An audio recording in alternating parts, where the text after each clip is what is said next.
Hi అండి. ఈరోజు చిటికెలో అయ్యే రుచికరమైన పల్లెటూరు వంటకం అండి ఇది. పుల్ల పుల్లగా కమ్మగా ఉండే మామిడికాయ పప్పు మీకోసం మా అమ్మ ఏ విధంగా చేస్తుందో చూద్దాం రండి.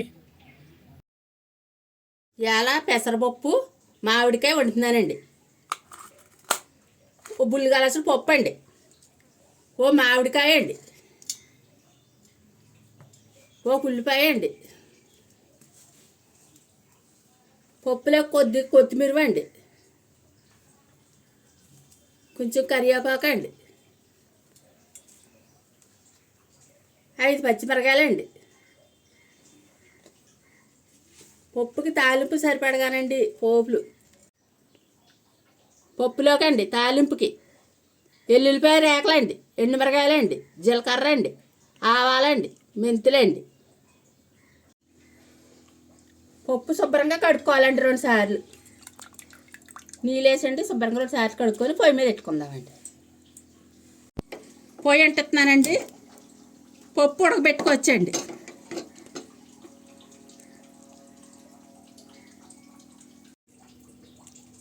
పప్పులోకి సరిపడగా అండి మామిడికాయ ముక్కలు, ఉల్లిపాయ అండి, పచ్చిమిరకాయలండి, కొత్తిమీర అండి, కరివేపాకు తాలింపుకండి.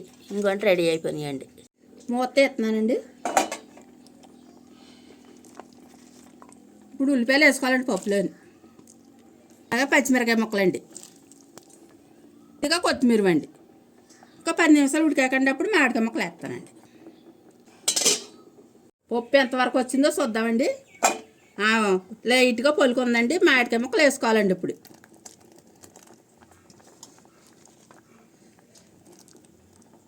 మామిడికాయ ముక్కలు ఉడికాక అప్పుడు వేసుకోవాలండి పసుపు, కారం, ఉప్పునండి. లేకపోతే మామిడికాయ ముక్కలు ఉడకవండి. ఓ 10 నిమిషాలు మూత పెడదామండి. పప్పు ఎంతవరకు వచ్చిందో చూద్దామండి.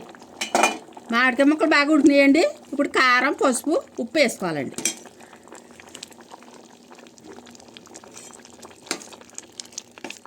పప్పులో సరిపడగా తగినంత కారం అండి.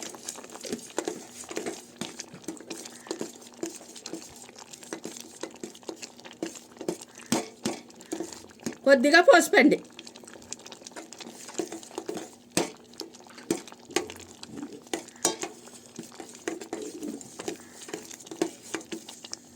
పప్పు సరిపడగానండి కళ్ళుప్పు. ఒక 5 నిమిషాలు ఉడికాకండి తాలింపు పెట్టుకోవచ్చు.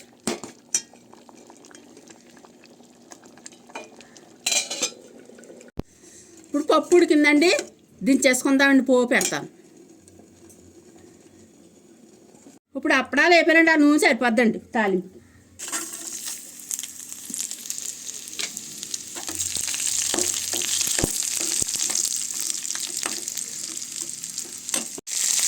కరివేపాకు వేసుకోవచ్చండి.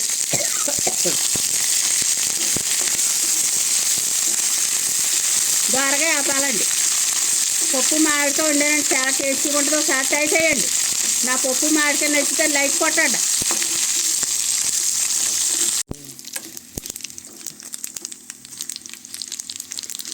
దోరగా వేపుకోవాలండి. ఎల్లిపాయ గుడ్లు పెట్టానండి. ఇంకా కొత్త దించేసుకోవచ్చండి తాలింపు. అబ్బా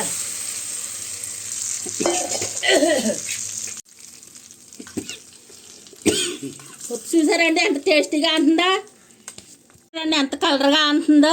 ఇలా ట్రై చేయండి. చూసారు కదండి, ఫైనల్గా మామిడికాయ పప్పు రెడీ అయిపోయిందండి. ఇది వేడి వేడి అన్నంలో నెయ్యి వేసుకొని ఈ మామిడికాయ పప్పు ఒక్కసారి తింటే మళ్ళీ మళ్ళీ కావాలనిపిస్తుందండి. వీడియో కనుక మీకు నచ్చినట్లయితే like, share, comment and subscribe చేయడం మాత్రం మర్చిపోకండి. ఈ పప్పులోకి మాత్రం అప్పడాలు చాలా బాగుంటాయండి.